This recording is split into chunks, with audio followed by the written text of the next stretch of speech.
दोस्तों स्वागत है हमारे चैनल राज ट्यूटोरियल हिंदी में।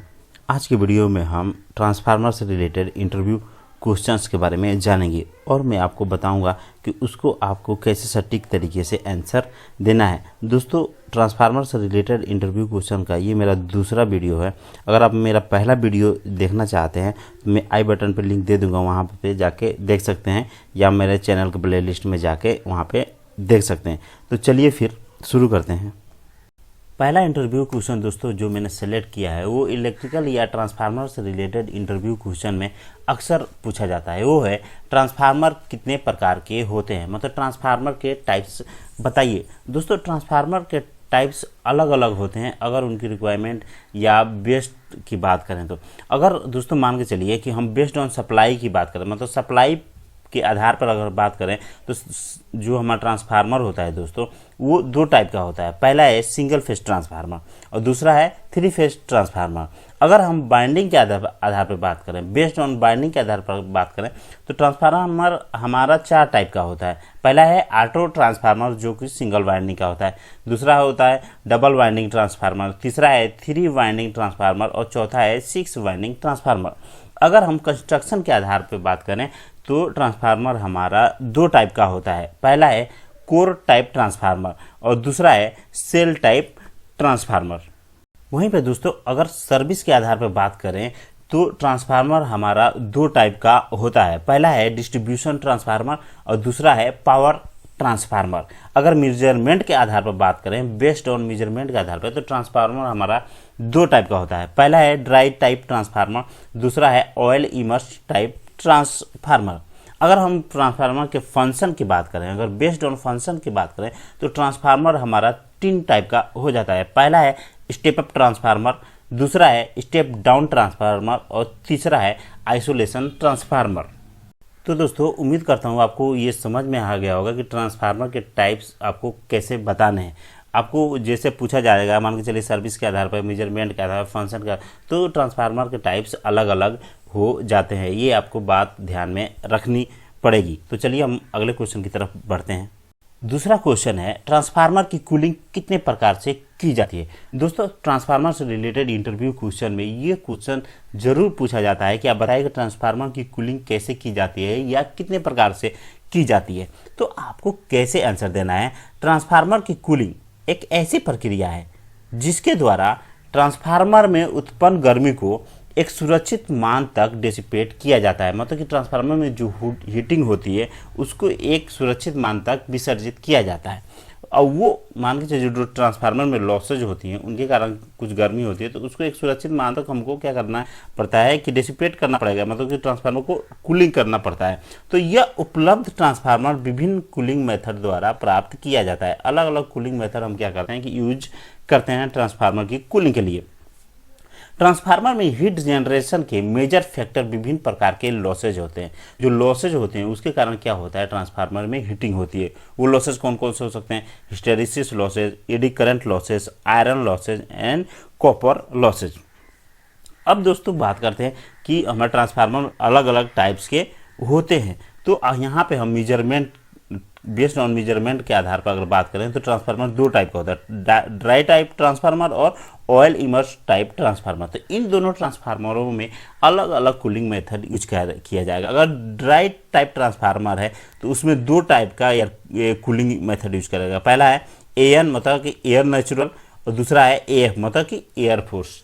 तो ये दो टाइप के कूलिंग मेथड यूज करें। अगर हमारा ऑयल इमर्स टाइप ट्रांसफार्मर है, मतलब जिसमें ऑयल होता है वो ट्रांसफार्मर है, तो उसमें 5 टाइप के कूलिंग मेथड यूज किए जाते हैं। वो है ओ एन ए एन मतलब oil natural air natural, O N A F oil natural air force, O F A F oil force air force, O N W F oil natural water force, O F W F oil force water force. तो दोस्तों ये 5 type के हमारे cooling method हैं जो oil immerse type के transformer के लिए यूज होता है।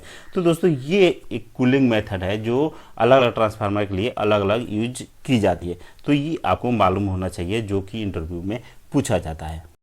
तीसरा क्वेश्चन भी काफ़ी इंपॉर्टेंट है। तीसरा क्वेश्चन है ट्रांसफार्मर में ब्रीदर का क्या काम होता है। दोस्तों आपने ट्रांसफार्मर में ब्रीदर देखा होगा, तो आपसे पूछा जाता है कि उसका वर्क बताइए कि उसका वर्क क्या होता है ट्रांसफार्मर। तो आपको जवाब देना है ब्रीदर ट्रांसफार्मर में मॉइस्चर लेवल को कंट्रोल करता है, मतलब मॉइस्चर लेवल को कंट्रोल करता है। जब तापमान बढ़ता है तब ट्रांसफार्मर में ट्रांसफार्मर ऑयल का भी टेम्परेचर बढ़ता है। तब कंजर्वेटर टैंक में ऑयल के ऊपर से एयर निकलता है। जब टेम्परेचर कम होता है तब एयर कंजर्वेटर टैंक में घुसने का कारण पड़ता है, मतलब घुसने की कोशिश करता है। तो नेचुरल एयर में क्या होता है कि मॉइस्चर होता है दोस्तों। यह मॉइस्चर क्या करता है कि ऑयल के साथ मिक्स हो सकता है, जो कि ट्रांसफार्मर इंसुलेशन के लिए बहुत ही हार्मफुल होगा। और मॉइस्चर होगा तो ट्रांसफार्मर के अंदर जब जाएगा तो वो ट्रांसफार्मर के लिए बहुत ही हार्मफुल हो सकता है। इसलिए ट्रांसफार्मर में सिलिका जेल ब्रीदर लगाया जाता है।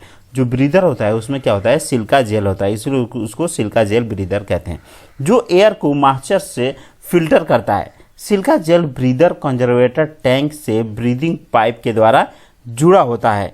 सिलिका जेल क्रिस्टल में मॉइस्चर ऑब्जर्व करने की क्षमता होती है। जो सिलिका जेल होता है दोस्तों, जो सिलिका जेल क्रिस्टल होता है उसमें मॉइस्चर को ऑब्जर्व करने की क्या होती है, क्षमता होती है। सिलिका जेल का कलर डार्क ब्लू होता है। सिलिका जेल का कलर कौन सा होता है दोस्तों, नॉर्मली क्या होता है, डार्क ब्लू होता है। और जब वो मॉइस्चर ऑब्जर्व कर लेता है तो उसका कलर क्या हो जाता है कि पिंक हो जाता है। तब आपको मालूम पड़ेगा कि हमारा इसने मॉइस्चर ऑब्जर्व कर लिया है। फिर उसको हम क्या करते हैं कि रिप्लेस कर देते हैं। तो दोस्तों ट्रांसफार्मर में ब्रीदर का ये काम होता है। चौथा इंटरव्यू क्वेश्चन है दोस्तों, ट्रांसफार्मर में बुकोज रिले कहाँ लोकेटेड होता है, मतलब कहाँ स्थित होता है और इसका क्या काम होता है। दोस्तों बुकोज रिले के बारे में जो इंटरव्यू क्वेश्चन पूछा जाता है वो बहुत ज़्यादा पूछा जाता है कि आप बताइए ट्रांसफार्मर में बुकोज रिले कहाँ होता है और इसका क्या वर्क होता है, मतलब क्या काम होता है। तो आपको सटीक तरीके से क्या आंसर देना है दोस्तों, वो मैं आपको बताता हूँ। बुकोज रिले ट्रांसफार्मर के अंदर के फॉल्ट से प्रोटेक्ट करता है। वो फॉल्ट कौन कौन से हो सकते हैं, short circuit faults, incipient bonding faults and core faults. तो इन फॉल्ट्स के कारण क्या होता है कि हमारा क्या होता है कि ट्रांसफार्मर में नुकसान हो सकता है। तो उसके लिए क्या होता है कि बुकोज रिले लगा होता है, जो कि हमको इन फॉल्ट्स के अंदर, ट्रांसफार्मर के अंदर बॉन्डिंग फॉल्ट्स होता है उससे प्रोटेक्ट करता है और हमको अलार्म देता है। बुकोज रिले फॉल्ट को सेंस करता है और अलार्म सर्किट को क्लोज करता है। बुकोज रिले कंजर्वेटर टैंक और मेन टैंक के बीच में लगा होता है। कहाँ लगा होता है दोस्तों, बुकोज रिले कंजर्वेटर टैंक और मेन टैंक जो होता है ट्रांसफार्मर के बीच में लगा होता है। तो आपको कुछ इस तरह से सटीक तरीके से आंसर देना है। तो चलिए हम अगले क्वेश्चन की तरफ बढ़ते हैं। पांचवा और आखिरी इंटरव्यू क्वेश्चन है इस वीडियो का दोस्तों, आइडियल ट्रांसफार्मर की प्रॉपर्टीज क्या होती है दोस्तों, मतलब कि क्या क्या होनी चाहिए। दोस्तों आइडियल ट्रांसफार्मर सबसे पहले कि सबसे पहले उसको क्या करते हैं, मैन्युफैक्चर कर ही नहीं सकते, मतलब आइडियल ट्रांसफार्मर बन ही नहीं सकता। तो ये एक ट्रिकी क्वेश्चन है जो आपसे इंटरव्यू में पूछा जाता है कि आपको बताइए कि आइडियल ट्रांसफार्मर की क्या क्या प्रॉपर्टीज होनी चाहिए। तो आपको जवाब देना है ट्रांसफार्मर में होने वाली लॉसेज ना के बराबर होनी चाहिए, मतलब कि जो ट्रांसफार्मर में लॉसेज नहीं होगी वो आइडियल ट्रांसफार्मर कहलाएगा। तो ऐसा तो हो नहीं सकता, इसीलिए हम कह सकते हैं कि आइडियल ट्रांसफार्मर नहीं बन सकता।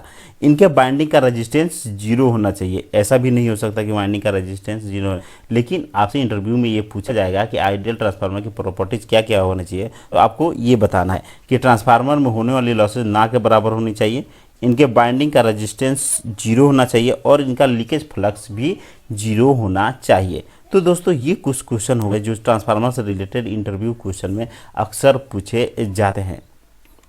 दोस्तों अगर आपको ये वीडियो पसंद आया हो तो प्लीज़ इस वीडियो को लाइक करिए और हमारे चैनल राज ट्यूटोरियल हिंदी को सब्सक्राइब करना मत भूलिए, क्योंकि मैं दोस्तों ऐसे ही इलेक्ट्रिकल और इलेक्ट्रॉनिक से जुड़े हुए वीडियो आपके लिए लाता रहता हूं। और दोस्तों आपका कोई कमेंट है या अपना कोई सुझाव देना चाहते हैं तो हमारे कमेंट बॉक्स में नीचे जाके कमेंट जरूर करिए।